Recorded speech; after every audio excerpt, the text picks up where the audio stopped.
రాజ్ తరుణ్ అమ్మాయి కంప్లైంట్లు ఏమని పేర్కొందంటే, నాకు 2012 సంవత్సరం నుంచి 2012వ సంవత్సరం నుంచి నేను అతనితోటి సహజీవనం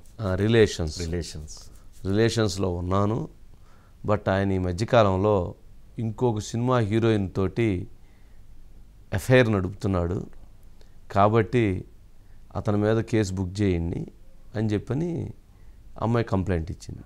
దాంట్లో నన్ను కావాలని చెప్పని తప్పుడు కేసు కూడా పెట్టారు, నన్ను కూడా తప్పుడు కేసులు ఇరికిచ్చారు, అంటే డ్రగ్స్ కేసులు ఇరుక్కుందట. 50 రోజుల పాటు నన్ను జైల్లో పెట్టేందుకు కూడా అతను చేశాడు, కాబట్టి వీటన్నిటి మీద అతని మీద చర్యలు తీసుకొని ఇచ్చిందట. 12 సంవత్సరాలు ఎఫ్ఐఆర్ అయింది, ఆ రిలేషన్ ఏంది, కేసులు ఇరికించటం ఏంది, సరే ఇదొక తంతు. దానికి ఎవరైతే రాజ్ తరుణ్ అతను ఒక మీడియాతో మాట్లాడుతూ ఇంకొక వర్షన్ తెలియజేశాడు. ఆ వర్షను మరి సిగ్గుగా ఉంది, చాలా సిగ్గుగా ఉంది. అతనేం చెప్పాడంటే, నేను తాను రిలేషన్లో ఉన్నమాట వాస్తవమే, కానీ తనకి తన ఫ్రెండ్స్కి డ్రగ్స్ అలవాటైందని తెలిసి నేను కొంచెం దూరంగా ఉంచే ప్రయత్నం చేశాను. తర్వాత తను ఇంకొక బాయ్ ఫ్రెండ్తో తాను రిలేషన్లో ఉంది, ఆ బాయ్ ఫ్రెండ్ని తీసుకొచ్చి ఇద్దరు కలిసి వచ్చి మా ఇంట్లోనే ఉన్నారు, మా ఇంట్లోనే రిలేషన్ కొనసాగించారు. కాకపోతే నేను మీడియాకి వెళ్తానని భయపెట్టడంతో నేను ఇక బయటికి ఇచ్చేయలేదు. సరే మా ఇంట్లోనే ఉన్నారు, నేనే బయటికి వచ్చాను.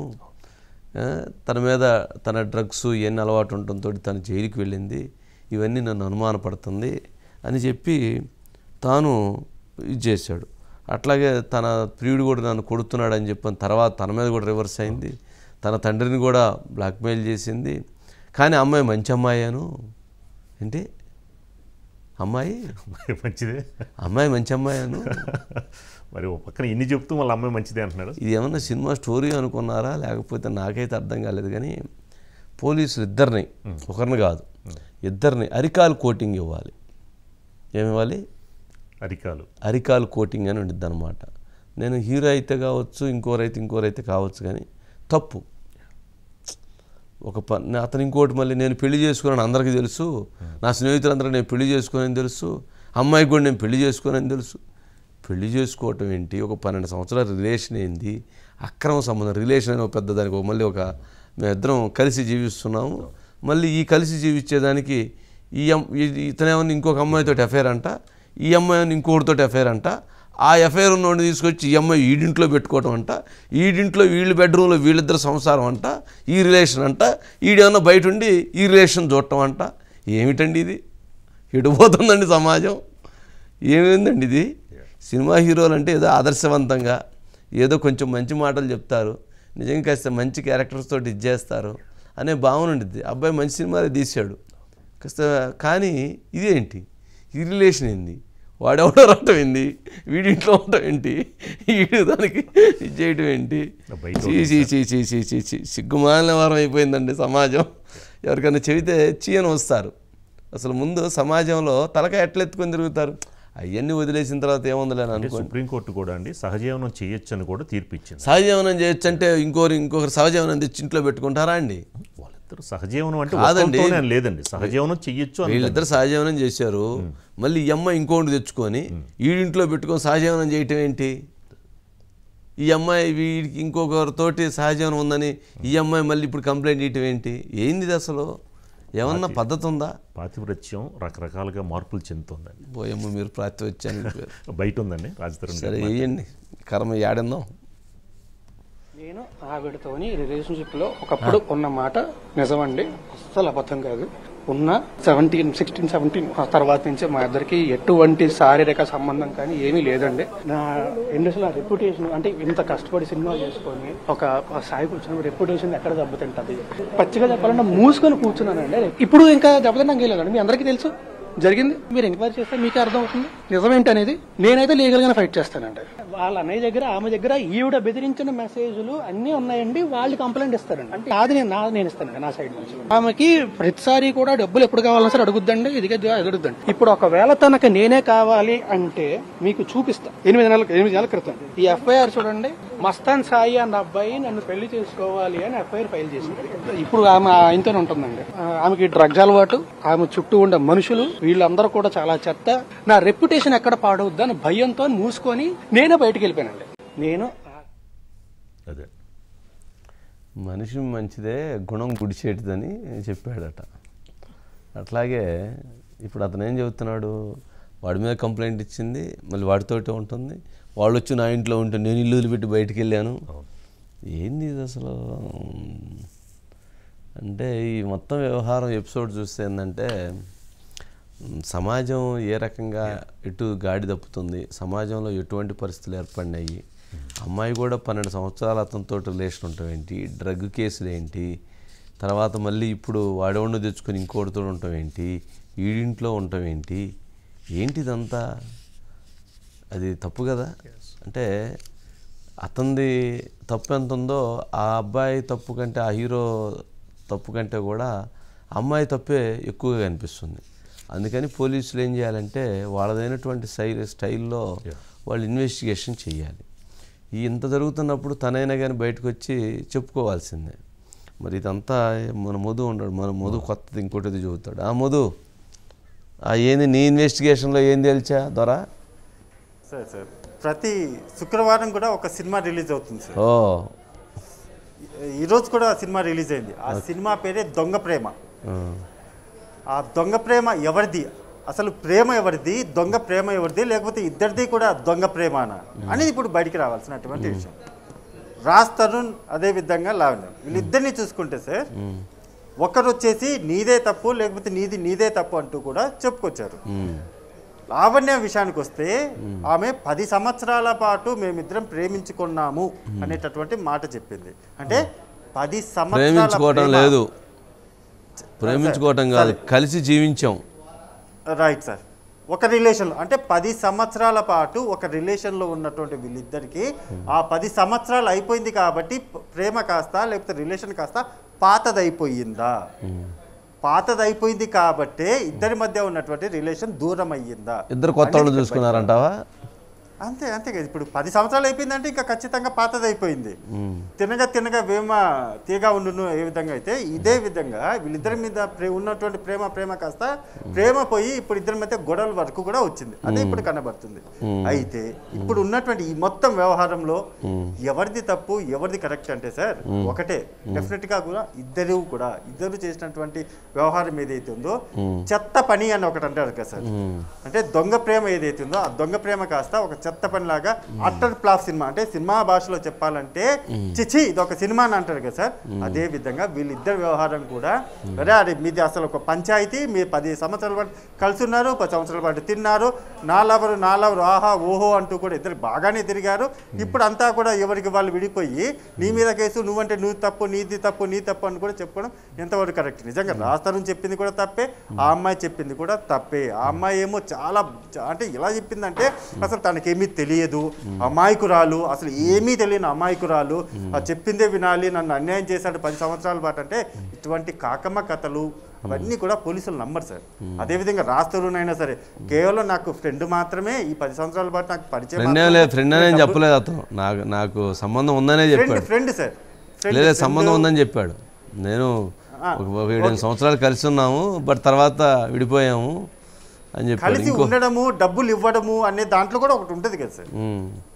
ఓకే, తను ఎంత కవర్ చేయాలనుకొని మీడియా ముందుకు వచ్చేసి స్పెట్స్ పెట్టుకొని మాట్లాడి చాలా కవర్ చేయడానికి అయితే ప్రయత్నం చేశాడు. కానీ డెఫినెట్గా ఈ సౌండ్ ఉంది కదా సార్, ఇది 2 చేతుల్లో నుంచి వస్తుంది సార్. ఒక చేతుల నుంచి ఇలా కొడితే రాదు, సౌండ్ అనేది వస్తుంది. Okay right. మామూలుగా విదేశీయులు కానీ ఫారిన్ కంట్రీస్ వాళ్ళు కానీ వాళ్ళు మన సాంప్రదాయాలు ఇష్టపడి మన సాంప్రదాయాల్లో పెళ్లి చేసుకోవడానికి కూడా మన ఇండియా సెట్ చూస్తున్నారు. మన వాళ్ళేమో విదేశీయులు ఎక్కడికో వెళ్ళారు. అంటే సంప్రదాయాలకి విలువ ఇవ్వాల్సిన మరి చట్టాలు కూడా సంప్రదాయాలకి ఇట్లాంటిది. ఇది ఒక రాంగ్ ట్రాక్. ఇద్దరు రాంగ్ ట్రాక్లోకి వెళ్ళారు, ఇద్దరు చెడుదోవ పట్టారు. 12 సంవత్సరాల పాటు రిలేషన్ ఏంటి? సరే, అట్లాంటి రిలేషన్ ఉన్నప్పుడు అది కంటిన్యూ అవ్వాలి. మధ్యలో వీళ్ళు బ్రేక్ చేసుకోవటం, మళ్ళీ వీళ్ళు ఇంకోరు తెచ్చుకోవటం, వీళ్ళు తెచ్చి వీళ్ళు ఇంట్లో పెట్టుకోవటం ఏంటండి? వాడెవడో తెచ్చి ఇంకోరు వీళ్ళ ఇంట్లో వీళ్ళ దగ్గర ఉంటే వీళ్ళ బెడ్రూమ్లో వీడు పోయి కంప్లైంట్ ఇవ్వాలి కదా హీరో. ఇతను పోయి కంప్లైంట్ ఇవ్వచ్చు కదా. సరే, అతను కంప్లైంట్ ఇవ్వలేదు, ఏదో భయపడి ఇప్పుడు పోయి అమ్మాయి డ్రగ్ కేసులు ఇరుక్కొని పోయి అమ్మాయి ఇప్పుడు పోయి కంప్లైంట్ ఇస్తుంది. అమ్మాయి 40 రోజులు 50 రోజులు జైల్లో ఉందంట. ఏంటి అసలు? మళ్ళీ ఇంకా వీళ్ళు కంప్లైంట్ ఇవ్వటం, వీళ్ళు మళ్ళీ సమాజానికి ఒక మెసేజ్ ఇస్తూ ఉంటాం, మళ్ళీ న్యాయం కావాలంటాం, చట్టం కావాలంటాం, ధర్మం కావాలంటాం. ఏంటిది?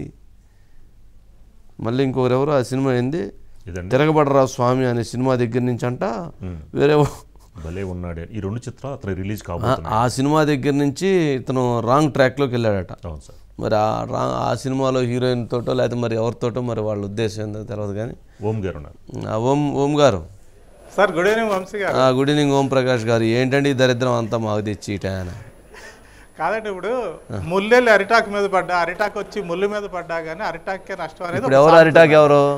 అదే ఇప్పుడు ఏంటంటే పరిస్థితి, ముళ్ళు ఎవరో అరిటాక్ ఎవరో తెలియట్లేదండి. ఇప్పుడు అరిటాక్ రాజతరుణ్ అయినట్టున్నాడు.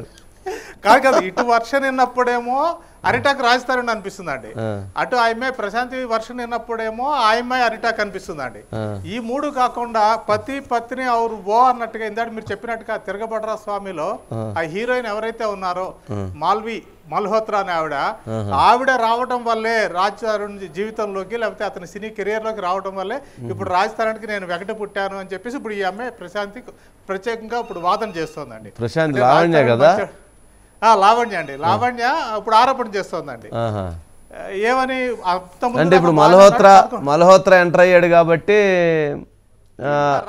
మాల్వి మల్హోత్రా అమ్మాయి మాల్వి మల్హోత్రా ఎంటర్ అయ్యాడు కాబట్టి నన్ను పక్కన పెట్టారని ఈ అమ్మాయి అసంతృప్తి వ్యక్తం చేసి కంప్లైంట్ ఇచ్చింది. మరి ఇప్పుడు మరి అతను చెప్పినట్టు రాజ్ తరుణ్ చెప్పినట్లు మరి అబ్బాయి ఎవరు సాయిస్ మస్తాన్ ఎవరో తెచ్చారు. మరి అప్పుడు మరి ఇతను కూడా మరి అతను కూడా అభ్యంతరం వ్యక్తం చేయాలి కదా. ఇప్పుడు అలాగేనండి, ఇప్పుడు ఎలా అయితే ఈ అమ్మాయికి ఒక ఫ్లాష్ బ్యాక్ ఉందో అలాగే ఇప్పుడు ఆ మాల్వి మల్హోత్రా కూడా ఫ్లాష్ బ్యాక్ ఉంది. బాంబేలో ఒక నిర్మాత తనని మోసం చేశాడని ఆ అమ్మాయి ఫాల్స్ కేసు ఒకటి పెట్టింది, చేయి కోసుకుంది, నేను చచ్చిపోతాను లేకపోతే నన్ను చంపడానికి ప్రయత్నించారని చెప్తోంది. అలాంటి కిలాలి లేడీ వలలో రాజ్ తరుణ్ పడ్డాడు, ఆ కారణంగానే నా మీద ఈ ఫాల్స్ కేసులు ఏదైతే డ్రగ్స్ కేసు పెట్టడమో లేకపోతే 45 రోజులు నన్ను జైల్లో ఉంచడమో ఇదంతా జరిగింది. ఈ మాల్వి అమ్మాయి ఏదైతే ఉందో ఆ అమ్మాయి వాళ్ళ బ్రదర్ కూడాను, వీళ్ళిద్దరూ నన్ను థ్రెట్ చేశారు, జైలుకి పంపిస్తా అన్నారు, లేదంటే చంపేస్తా అన్నారు, రాజ్ తరుణ్ జీవితం నుంచి బయటికి వెళ్ళిపోమని హెచ్చరిస్తున్నారు. ఇప్పటిదాకా నేను 11 ఏళ్ళు మౌనంగా అతనితో జీవితాన్ని గడిపాను. కానీ ఎప్పుడైతే ఆ అమ్మాయి తన జీవితంలోకి ఎంటర్ అయిందో తిరగబడరా స్వామి షూటింగ్ దగ్గర నుంచి రాజ్ తరుణ్ మారిపోయాడు, వైలెంట్గా బిహేవ్ చేస్తున్నాడు అని చెబుతుంది. కానీ పెద్ద కామెడీ ఏంటంటేనండి, రాజ్ తరుణ్ వైపు నుంచి అదే చిన్న చిత్తగా పిల్లవాడేం కాదండి. రాజ్ తరుణ్ చిన్న చిత్తగా పిల్లవాడేం కాదు, అసిస్టెంట్ డైరెక్టర్గా సినిమా రంగంలోకి వచ్చాడు.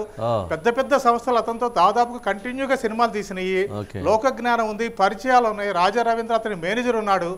అలాంటి అతను ఆ ఇల్లు వదిలిపెట్టి బయటికి రావడం అంటే తన ఇంటిలో ఉంటున్న ఆ అమ్మాయిని అక్కడ ఉంచేసి అతను ఎందుకు బయటకు వచ్చాడు అన్నది పెద్ద క్వశ్చన్ అండి. దానికి సమాధానం అనేది దొరకాలి. ఎందుకంటే సహజంగానండి ఇవాళ రేపు ఎవరైనా అద్దీకున్నా కానీ ఏదైనా చేసినా కానీ తన్ని తరిమేస్తారు డబ్బులు కట్టకపోతే. అలాంటిది ఆ అమ్మాయికి నెల డబ్బులు పంపిస్తూ ఓం ప్రకాష్ గారు మీరు అమ్మాయి డబ్బులు పంపించట్లా, అమ్మాయి ఎవరినో తెచ్చుకొని వాళ్ళ ఇంట్లో పెట్టుకుని వాళ్ళ బెడ్రూమ్లో ఉంటే తను బయట హాల్లో పనుకున్నాడట, అది చెబుతున్నాడు. కింద అవునవును అది కూడా జరిగిందండి. ఇప్పుడు ఏం జరిగేదండి కింద ఉంటున్నారు అంటే అదే అనిపిస్తుంది. అంటే ఇంత తెలిసిన మనిషి, ఇన్ని పరిచయాలు ఉన్న మనిషి, సినిమా రంగంలో పెద్దలతో సినిమాలు అతనితో తీసిన వ్యక్తులతో పరిచయాలు ఉన్న మనిషి ఎందుకు ఇప్పటిదాకా సైలెంట్ గా ఉన్నాడు? ఎవరైతే మస్తాన్ సాయి అన్నతంతో ఆ అమ్మాయి పైన గడుపుతోందని తెలిసినప్పుడు నిజానికి అప్పుడే పోలీస్ స్టేషన్కి వెళ్ళాలి, కేసు పెట్టాలి.